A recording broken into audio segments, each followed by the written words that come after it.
Guarneri. I'm Dr. Mimi Guarneri, a board-certified cardiologist and internist in La Jolla, California. I also am the president of the Academy of Integrative Health and Medicine, whose focus is people, planet, and purpose as we educate healthcare providers. And I have a wonderful title of treasurer of the Miraglow Foundation, which is a foundation near and dear to my heart as it focuses on healthcare for the underserved and education for the underserved globally and locally. I'd like to say something to Papa Francesco. Stiamo pregando, Papa Francesco. We pray for you. Abbiamo bisogno di te. We need you. I'm joined today with esteemed colleagues Sherry Weiser, Jyoti Mishra, Linda Helland. And our charge today is to talk about the impact of climate change on human health and what we can do as healthcare providers and what we can do within the healthcare system. A special thank you to Dr. Ramanathan, who I have known for close to 30 years and have admired his work enormously, and to our governor, Gavin Newsom. Thank you. May we have the first slide, please? We can go to the next slide.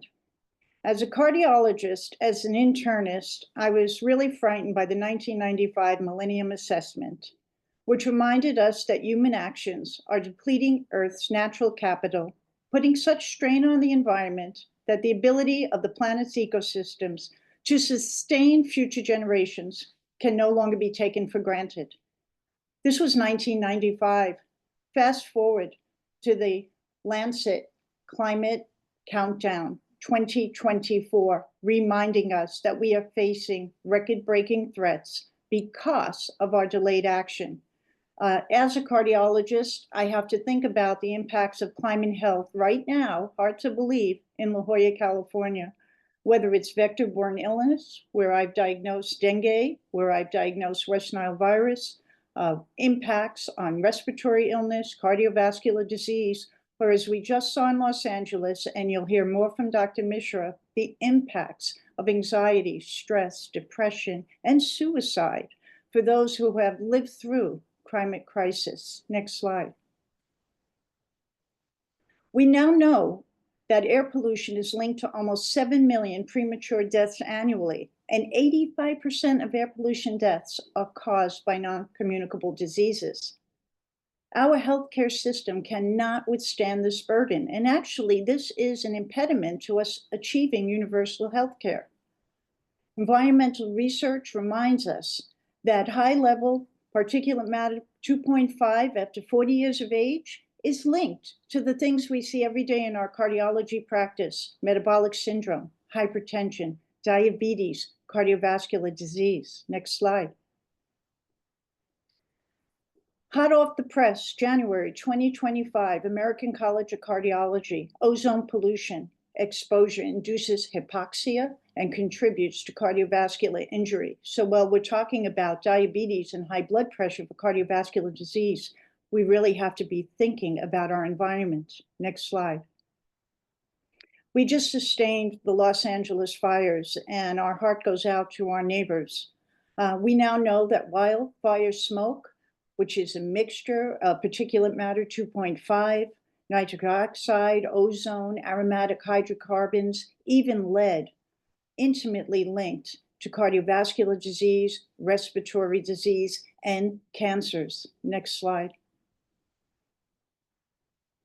You've heard a lot today about excessive heat because we live this in California, whether it's Palm Springs, the San Joaquin Valley, or whether, as you heard today, it's Riverside County.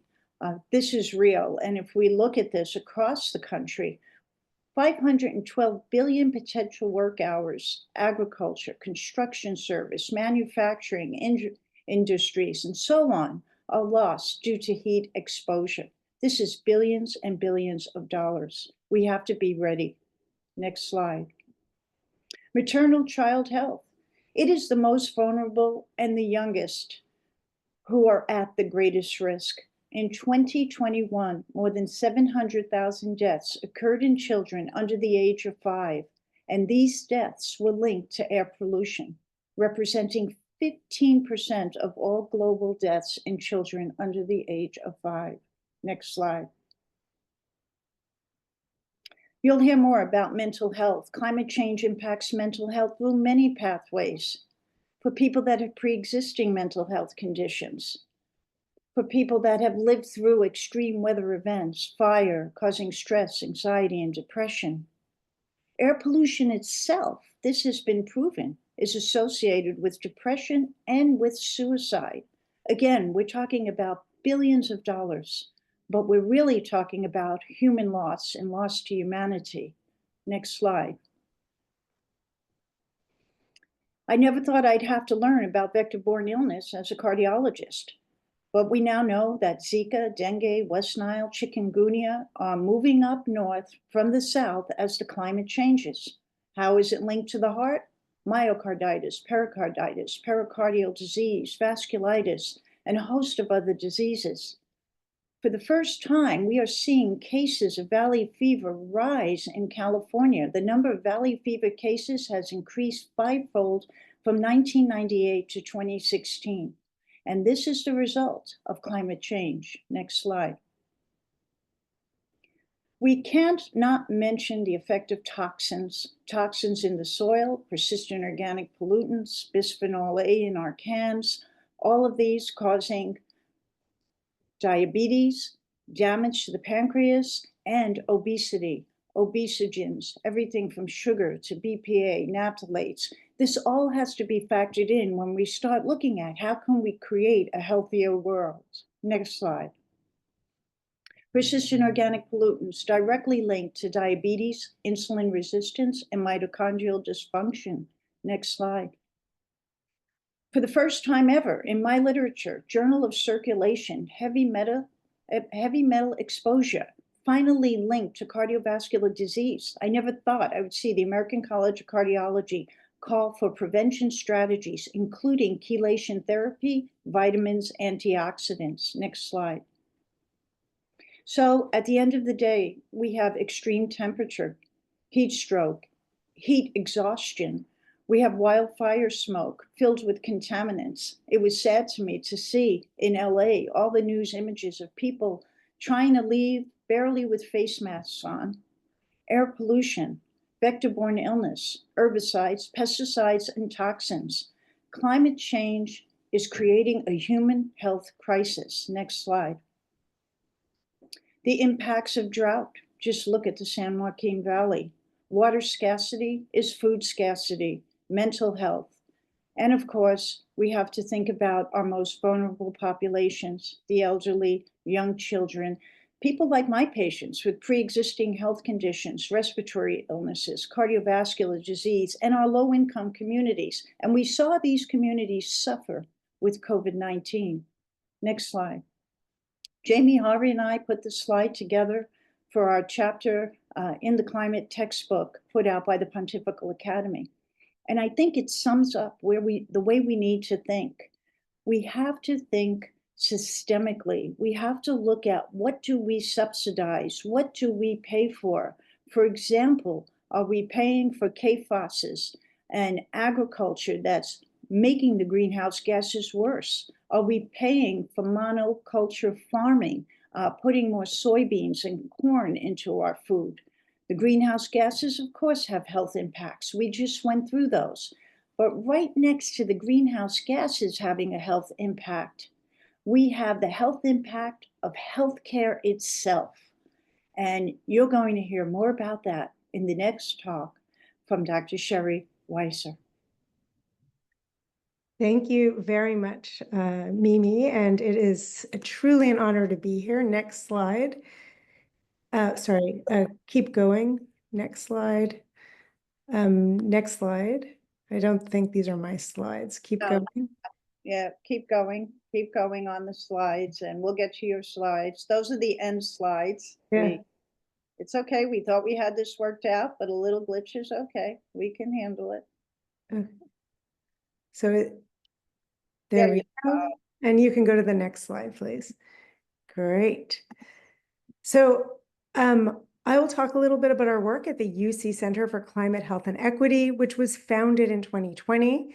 We recently underwent a strategic planning process with 50 stakeholders in climate and health across California. And this process resulted in 3 pillars of work recommended for climate and health in California that really map on perfectly with the MAST framework, so mitigation, adaptation, and societal transformation. So for mitigation, as Mimi just mentioned, we need to be driving transformative shifts in decarbonizing our health systems, and we also need to be quantifying the health co-benefits of mitigation strategies. For adaptations, our community and our health infrastructure really needs to be resilient to adverse climate health impacts. And to support societal transformation, we need a healthcare workforce that's equipped to lead on climate health and equity, and also to advocate for policies that promote resilience. And next slide. And so, sorry, go to the next slide. And so let me start with how we should be driving transformative shifts in decarbonizing California's health system. So the US health sector accounts for 8.5% of all US emissions and about 25% of total global health sector emissions. But the health sector's substantial carbon footprint has really not received much attention until recently. The resources that the sector does put towards emission reductions tends to be at the facilities level, so focusing on things like hospital energy sources, waste, and electric grids. And the UC system has really been a leader here. But clinicians have largely been left out of emission conversations, despite the fact that they are the ones prescribing the medications, medical devices, and clinical services that are contributing to those emissions. Next slide. So we at our center, along with UC Health, have taken on the issue of decarbonizing clinical care. So for example, Dr. Seema Gandhi from our team has been on the cutting edge of changing climate emitting anesthetic gas use across California. So for example, desflurane, we know, is the most expensive anesthetic gas used and has a global warming potential that's about 2,500 times higher than carbon dioxide. And we have eliminated it at UCSF. We have also worked to decommission piped nitrous oxide because it turns out that 2/3 of the nitrous oxide is lost in the piping before it even gets to patients. And we have reduced those emissions by 70 to 80%. So at UCSF Health, all these anesthesia-related emissions reductions are equivalent to 5 million miles driven and 200 trips around the Earth, and there's substantial cost savings there. Next slide. So to bolster the work of clinicians, our center launched a clinical decarbonization fellowship last year, which is the first of its kind in the country. And the fellowship, which is now in its second year, has supported 7 faculty fellows in total, representing 4 UC campuses. So each fellow is funded to launch clinical decarbonization projects to reduce scopes 1 to 3 emissions in their departments. And they also, it's important that each project shows measurable emission reductions. Fellows also complete a course on scaling their clinical decarbonization solutions more broadly, and some of the course topics you can see on the right. Next slide. So many of the fellows' projects improve patient outcomes, healthcare costs, and emissions simultaneously. So for example, one project focused on reducing contact precautions like gowns, gloves, and masks for multi-drug resistant organisms. But it turns out that while regulations recommend contact precautions, a strong body of research shows that they don't actually prevent the spread of organisms, and in fact can cause harm by leading to longer hospital stays for patients and contributing to worse mental health. So by eliminating this practice, hospitals get triple wins in terms of improved outcomes, reduced costs, and lower emissions. So for example, the carbon emissions for gowns alone in 3 Alameda County hospitals amount to over 400,000 kilograms of carbon per year, costing about $7 million. Next slide. So in terms of adaptation, we need to be reimagining our health systems and communities, as we've been hearing today, to be prepared, equitable, and sustainable in the face of climate threats. So climate hazards not only put our population at risk, but also our health system and services. And we recently saw this very clearly with the LA wildfires. So storms, flooding, and wildfires, we know damage our clinical buildings and disrupt clinical care when you have evacuations and utility shutoffs. So to build climate resilience, we have to be moving beyond reactive crisis management to proactive resilience planning. So this means anticipating the patients and services most affected, ensuring that adequate resources are available, and synergizing efforts at the health system and community levels. Next slide. So in 2023, our center was awarded a UCOP Climate Action Award to implement clinical climate emergency response planning to address wildfire smoke in the San Francisco Bay Area. And with many of our partners listed on the right, our key goals were first to create vulnerability profiles using advanced machine learning techniques to really identify with specificity those populations that are most at risk for harmful health effects from wildfire smoke, so we can intervene with those groups. We're also creating a comprehensive resource guide of organizations, activities, and strategies that mitigate those wildfire smoke health harms. And we're working with a coalition of stakeholders from UCSF Health and the San Francisco Department of Public Health to align our emergency response grids and emergency protocols during wildfire smoke and other extreme weather events. And we think that this model could really serve as, or this work can serve as a model for improving climate resilience across California. Next slide. So last year, we launched the Eco Health Center, which is one of 21 climate and health centers across the country, funded by NIH. You can see the other centers listed in the map. And EcoHealth is leveraging the research infrastructure of UC's 10 campuses and 6 health systems with a mission to tackle those social and structural factors that contribute to greater health risks from climate change. So our first goal is to characterize scientific evidence that shows how things like poverty, housing and food insecurity, and neighborhood quality could shape adverse health effects from climate change. And the second goal is to translate these findings into community co-developed interventions that build climate and health resilience really tailored to each neighborhood in California. And to accomplish these goals, we're developing training programs to meet the evolving health challenges of climate change. We're using pilot grants to co-develop these innovative climate resilient solutions. And finally, we're developing collaborative community academic partnerships rooted in equity and that seek to achieve tangible health benefits for all. Next slide. We're also developing a climate and health data dashboard for California, where climate and health data can be leveraged by academics, policymakers, and community members to understand those local health impacts and to develop interventions in our most vulnerable communities. And what you see here is an example of the interface, which shows maximum average temperature overlaid with poverty levels in different regions of California. Next slide. And I'm going to close out my talk with a focus on training a 21st century health workforce to lead on climate, health, and equity. And as we've been hearing today, education really needs to be a core solution for advancing societal transformation. And health professionals are in a unique position to advance climate action. So first, they're already on the front lines of climate change, treating patients for climate-sensitive illnesses. Their ties to patients and local communities make them among the most trusted health professionals in general, and also to convey information about climate change and health. These ties also make them strong community anchors for building climate health resilience. And as we have seen, health professionals have a key role to play for transforming the sector from a climate contributor to a climate steward. Next slide. So at the UC Center for Climate, Health, and Equity, we're leveraging the power of education to drive change. So we've trained over 100 faculty across the UC system on climate and health, reaching over 7,000 students. We've been working on new curricula, such as anesthesia and surgery-specific decarbonization modules for clinicians, and new courses, and you'll hear about one of those from GOT. We have launched a climate ambassador program in UC's health professional schools, where students and faculty are working together to integrate climate and health concepts into their curricula. And we've done that for nursing, public health, dentistry, and medicine. And finally, we collaborated with UC's Bending the Curve course that you heard about earlier and the American Medical Association's Education Hub to create free online modules on climate and health that have reached over 300,000 health providers nationwide. Next slide. So in summary, we've seen that climate change is an unprecedented threat to health and equity, but there are opportunities for solutions that are co-beneficial to climate, health, and equity, and the health sector really needs to be at the forefront of these solutions. And I will turn to GOT Mishra to talk more about the mental health effects. Thank you, Sherry. May I have my slides, please?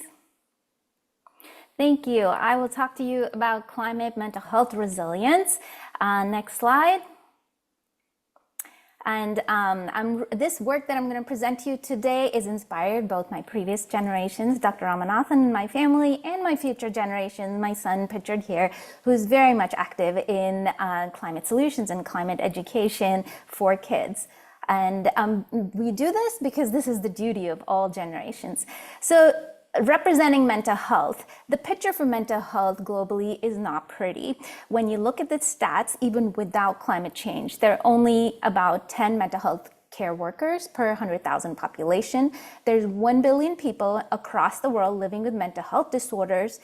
$1 trillion is the cost of mental health disorders worldwide, and yet only 2% or less of government budgets are spent on mental health. Next slide, please.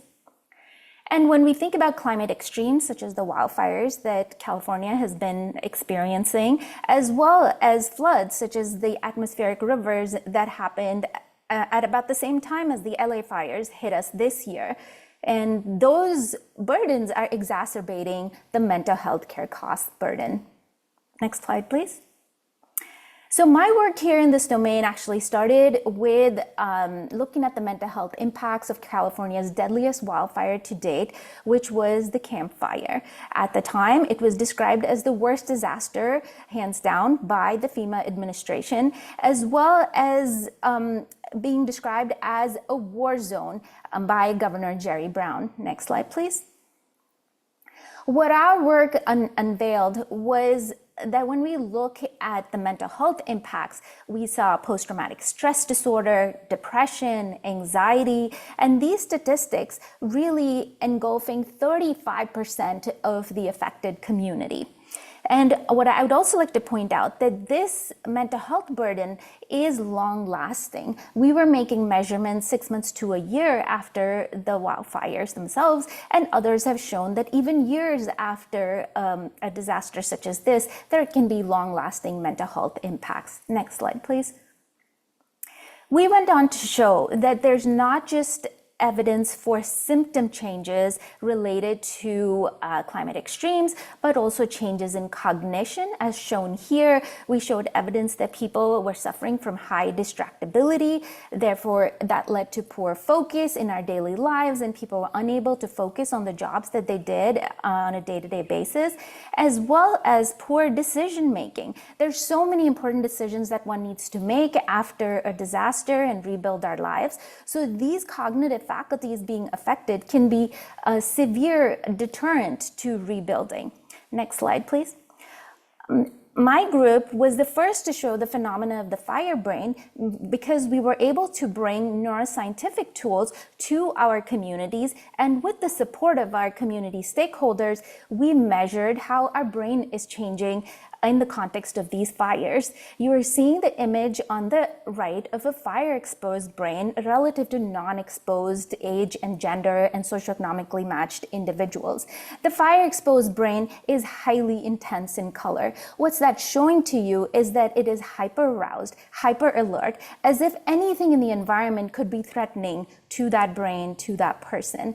Again, please remember that this information, this recording of the brain is happening 6 months to a year after the fire disaster, where the brains are still in this state of extreme stress. Next slide, please. And this is a slide that was presented by Lewandowski et al. In Lancet Planetary Health in 2024, a work that was led by Lise Van Susteren, showing that in the US overall, 85% of youth have moderate or extreme distress related to climate change, especially for mental health. And this is regardless of political affiliation. This distress goes up as our youth experience severe weather events. And this was a study for about 20,000 youth done across the United States. Next slide, please. So with that, I would summarize what I've told you about climate trauma, especially mental health trauma. This affects symptoms, cognition, as well as brain function. The second point I want to acknowledge is that climate trauma really puts forth this circular relationship that we have between humans and the planet. What affects the planet affects us. We are the problem, and in turn, we can be the source of solutions as well, as we are talking today.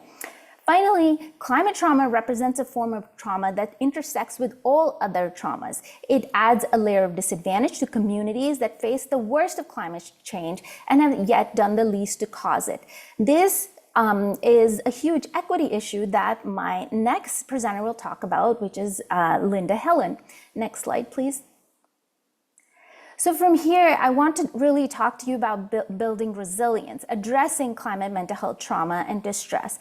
In my background, you see the picture of a brain where there are glowing neurons that represent what our brains, that our brains are actually plastic, that new neurons can grow at any time related to new experiences. Should these new neurons represent resilience, a belief in ourselves to bounce back, or should these neurons represent distress and trauma? So let me show you how we can build resilience. Next slide, please. I want to emphasize that mental health should be a core priority of all the massed pillars of climate resilience, which are mitigation, adaptation, and societal transformation, which is the key central pillar. On the left, you see a picture of mitigation. When we look at green communities, when we design green communities with renewable energy infrastructure, we are protecting the well-being of our communities. Similarly, having disaster adaptation plans in place, having preparation in place for future impacts, that protects the mental health of the population. And especially if we bring in psychological first aid in the acute aftermath of a disaster within the first month, then we prevent development of future mental health problems. And then at the core of this, we need societal transformation, which starts with education, social cohesion, and building coalitions for long-term policymaking. Next slide, please. And so I'm very proudly here representing the University of California's Climate Resilience Initiative that also intersects with the center that Sherry leads, the Climate Health and Equity Center of the UC. Next slide, please. Our goals here are first climate education, and so building on the footprints of Bending the Curb, we have actually brought out climate resilience education to all 10 University of California campuses.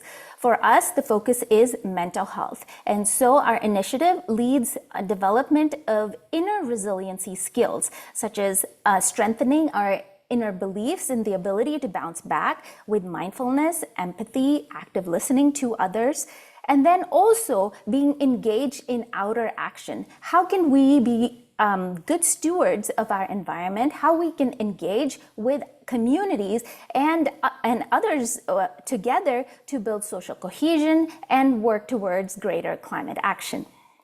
Next slide, please. So we've also evaluated the impacts of this climate resilience course, and my co-leads are on this paper shown here, Dr. Alyssa Eppel from UC San Francisco and Dr. Philippe Goldin from UC Davis, who are the co-leads of our initiative, with many, many other amazing individuals, as well as teachers in mindfulness, compassion, and so on, pictured on the right above. Next slide, please. And what we see here as a result of the course, we find reduction of climate anxiety, reduction of other mental health distress symptoms as well, including depression and stress and anxiety symptoms. Next slide, please.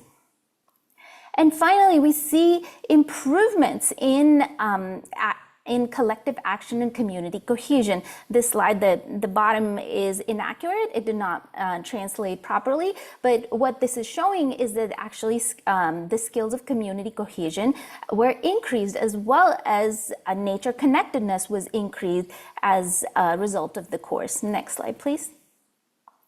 And so if you want to get a dose of such climate resilience, we actually have an ongoing stress break happening right now. This whole week, as well as next whole week, any youth can join us between the hours of 7:30 to 8 p.m. for this stress break and learn the key skills of inner resilience that we need to develop outer resilience. Next slide, please. And with that, I'm going to end my talk and really emphasize that climate mental health resilience is really a necessity, and it really is an opportunity for us to unite together across generations and bring together intergenerational flourishing. Thank you. And I'll pass it on to Linda. Thank you, Dr. Mishra. And yeah, if my slides can come up, thank you so much. And thank you, Dr. Guarneri, for chairing this panel. My gratitude to Dr. Ramanathan for the invitation to be here. It is such an honor. My thesis is that societal transformation is the prerequisite to get to climate mitigation and adaptation to protect our common home and all of its people. Next slide, please. I'm really happy to be following the brilliant presentations by Drs. Weiser and Mishra, and that Dr. Weiser discussed the healthcare sector so that I can focus on public health, where I work. About 10 to 20% of health outcomes are accounted for by healthcare. The rest is due to social, economic, and physical environments and the behaviors influenced by them.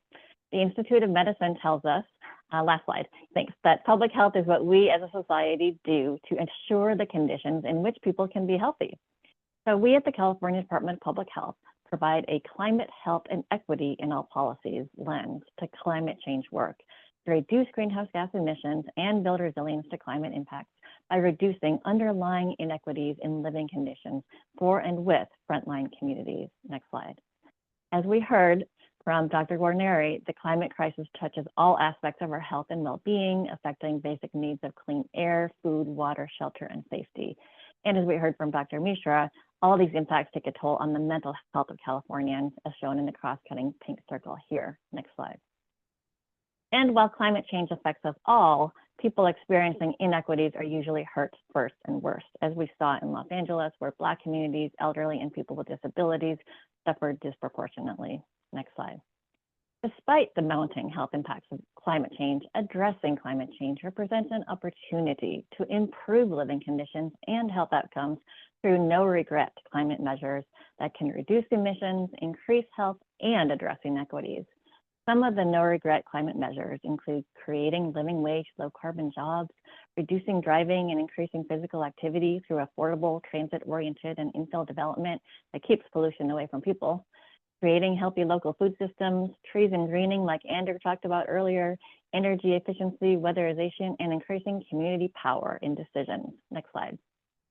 Climate change and health inequities are rooted in the inequitable distribution of resources and power. Operationalizing equity means working towards a fair distribution of power and access to resources, and this requires prioritized investment in communities facing inequities, which can then reduce vulnerability to harm from climate change. Or, as summed up by a community leader, it's about providing these communities with greater cash capacity and control. Next slide. As climate impacts accelerate, understandable fear of their magnitude tends to push people towards an emergency response frame, responding to immediate events like wildfires, instead of seeing this as also an opportunity to do primary prevention to prevent impacts before they happen. This means simultaneously preparing for impacts and reducing emissions. As illustrated in this graphic, the less successful we are at reducing climate polluting emissions, the more we have to invest in adaptation. We are rapidly approaching the threshold beyond which humans cannot adapt. Next slide. I'll cover a sampling of our work to embed health and equity into California climate change policy and planning, and embed climate change into public health policy and planning. We contributed health equity data and tools to the state climate change plans and policies listed here to reduce emissions, to prevent the worst impacts of climate change, and on climate adaptation to prepare for unavoidable impacts. This includes the scoping plan, the state's roadmap for reaching carbon neutrality, and the state's climate adaptation strategy. Next slide. We also work with other agencies to guide state resources to improve health and equity outcomes. We leverage the billions of dollars that California invests in addressing climate change by embedding health equity metrics and tools so that state climate programs addressing housing, land use, and transportation also advance health equity by prioritizing communities for investment based on health equity data tools, community engagement and capacity building, local hiring and job training, anti-displacement strategies, partnering with local health departments, and reducing the need to drive while improving access to walking, cycling, and transit. Next slide. We provide data, research, and tools to help local and state programs direct resources to communities most at risk of harm from climate change. Our flagship tool is the Climate Change and Health Vulnerability Indicators for California and their interactive visualization tool, CHIVIS, with 21 census tract level indicators of exposure, adaptive capacity, and population sensitivity. Next slide. Our scientists conduct analyses of excess deaths from heat waves, such as this report on the September 2022 10-day heat wave that showed a 5% increase in deaths, or 395 more deaths than would be expected, with the highest increases in deaths among people aged 25 to 64 and Latinx people. Next slide.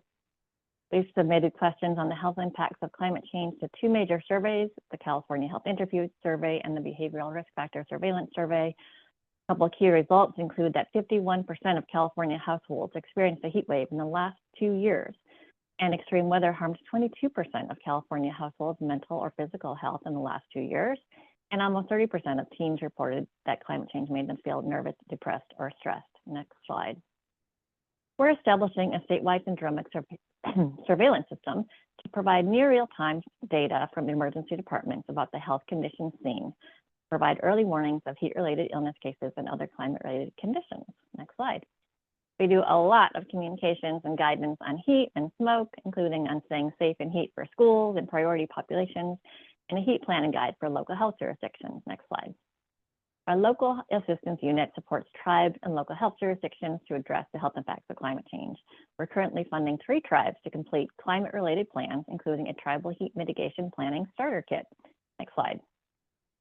Our Community Health Workers, Healthy Homes, and Healthy Families project in Tulare County connects farm worker families with energy efficiency and weatherization services through community health workers to reduce energy costs and improve resilience to wildfire smoke, air pollution, and extreme heat. We have 50-some projects in 26 programs across 13 centers that I don't have time to discuss. So next slide, I want to now shift to what people from the student Bella Santos earlier today to Pope Francis are telling us we must do that we're not yet doing effectively. To make a lasting shift towards health and climate resilience, we must address root causes of both climate change and health inequities. Economic inequality has dramatically increased in the US and in California, along with greenhouse gas emissions. Conditions of economic inequality are causally linked with myriad health and social problems and shorter lives. The people least responsible for greenhouse gas emissions often suffer the worst, actually, previous slide, please. The worst consequences, oh, never mind, yeah, the next one. and inequity characterizes not just the suffering from climate impacts, but also their responsibility for climate change. As recognized by the Vatican's call to action, greenhouse gas emissions levels relate closely to the wealth of the emitters, with almost half of global emissions from just 10% of the population, primarily from their investments. More unequal places consume and pollute more, and because inequality diminishes trust, unequal places have lower capacity to collaborate to set and meet environmental goals. Unequal economies like ours have higher consumption of water, meat, and petroleum, and higher CO2 emissions. Inequality exacerbates climate change, and climate change exacerbates inequality. To address climate change through economic equality, policies could include redistributing carbon tax revenue to support low-income communities, financial transaction taxes, additional taxes on wealth generated from fossil fuel industries, and windfall profit taxes to bring down excessive wealth, while providing for basic needs of the poor majority, such as housing, health, education, and water, creating a win-win scenario where tackling climate change also reduces economic disparities, creating a virtuous cycle. Next slide. Although the US military has reduced its fossil fuel consumption since the early 2000s, it remains the world's single largest consumer of oil and thus the leading organizational climate polluter. About 40% of the US military's emissions come from maintaining more than 800 military installations around the world, with most of the rest from operations, which include moving troops and carrying out missions like wars. Brown University estimated that from 2001 through 2017, the Department of Defense emitted 1.2 billion metric tons of greenhouse gases, the rough equivalent of driving 257 million passenger cars for over a year.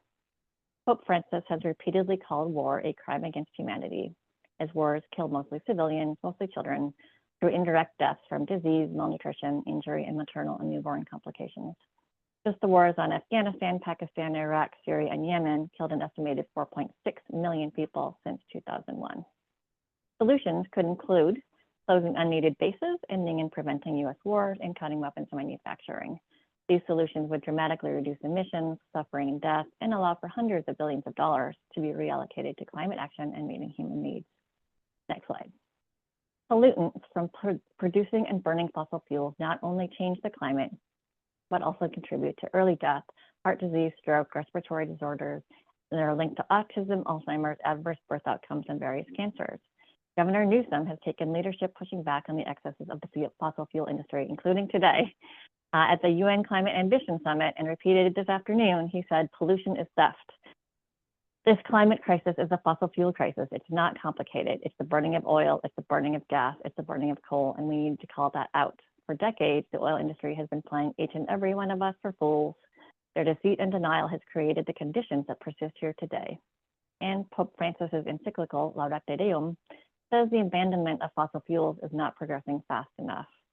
Community residents impacted by fossil fuel production have encouraged us as a health agency to inform the public about the health effects of burning fossil fuels, the role of the petroleum industry in impeding action, and the health equity benefits that can be gained by transitioning off fossil fuels, similar to California's tobacco control campaign of the 1990s that leveraged multiple sectors with a huge media campaign, community organizing strategies, as well as local and state policies, and by 2023 had reduced cigarette consumption by almost 16 billion packs, yielding a return on investment of more than $155 per each dollar spent.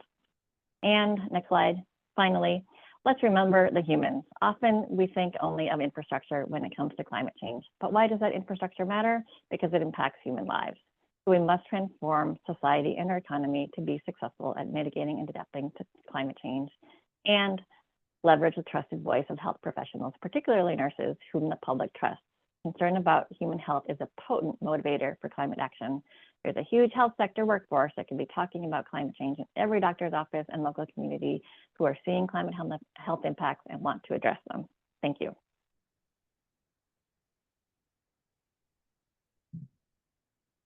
Thank you for all those wonderful presentations. Amelia, I'm wondering if you can put up our final set of slides. We actually have a few minutes, and it's so inspiring to me to hear about what we like to call these pockets of light. That's the good work that's being done everywhere. And if we can think about how do we grow those pockets of light, how do we grow the seeds of change? How do we grow the sanctuary villages? How do we grow the educational programs, Jyoti, that you're putting forth, Sherry, your work? How do we bring that across all of California? That makes California the example for the world.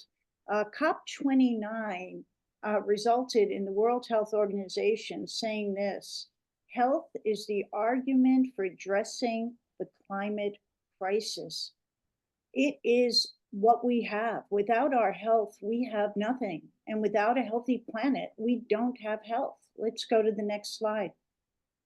This is hot off the press, February 21st, 2025, Journal of the American Medical Association, defying environmental deregulation. As protections erode, healthcare must lead sustainability. And we are ready to do that. We're doing it, and we will continue to do it. Next slide. California healthcare providers, as you heard, can build resilience to climate change, taking a multifaceted approach: education, infrastructure adaptation, emergency preparedness, sustainable practices, and community engagement. So we need to take the good work that's already done and bring it across our entire communities. Next slide. I'm not going to read every mitigation and adaptation strategy that you've already heard about, but I think I like to highlight the training of healthcare professionals on climate-related health risks. Every healthcare professional, it needs to be mandatory training. So if we're at 300,000, let's keep going. And this needs to happen, of course, globally. Next slide. You've already heard about reducing healthcare's carbon footprint. There are great organizations doing this work, as you've just heard from Sharon. Next slide. So how do we begin to address health equity? You just heard that. Prioritize support for communities disproportionately affected by climate change, the low income and marginalized groups, the cry of the poor. Expand access to climate resilient healthcare services in underserved areas, and integrate climate justice into healthcare policies and planning.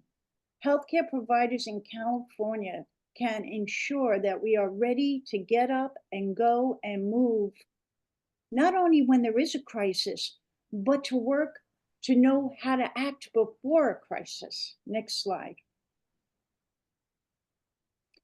This is what's stopping us. Pope Francis in Laudato Si said it's all about greed. I mean, it comes down to that one word. How do we create a world that goes from ego, I know best, I know how to do it. You may call it a patriarchy, but it's not limited to that. To a world that's ecologically based, that's a circular economy. To a world that says we're in this together.